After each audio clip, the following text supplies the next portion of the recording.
ఏం పేరు నీ పేరు? తిరుపతి. తిరుపతి. మీ అమ్మ నాన్న ఎక్కడ? రెడ్డిన్స్.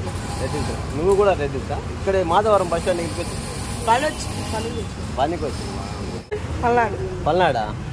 ఇక్కడికి చెన్నైకి ఎందుకు వచ్చారు? పన్నెండు వచ్చిందా? మీ అమ్మ నాన్న నువ్వు ఇంకా ఎవరెవరు ఉంటారు? చాలా మంది, ఒక 20 కూర్చొని. అలా టూర్ లాగా వచ్చి మళ్ళీ ఒక నెల 2 నెలలు అట్టుండి మళ్ళీ పోతారా? పనికి వచ్చినాం. బాల నెల పెనాలి అవన్నీ. 1 నెల 2 నెలలు నుంచి పోతాం. మళ్ళీ ఇంకా ఆంధ్ర పోతాం, మళ్ళీ వస్తాం. ఎవరికో ఓటేసి నువ్వు? మరి జగన్కి వేసిందా? మరి ఎందుకు 80,000 కాసిన 80,000 పోయినాయి. మీరంతా జగన్ ఫ్యానా?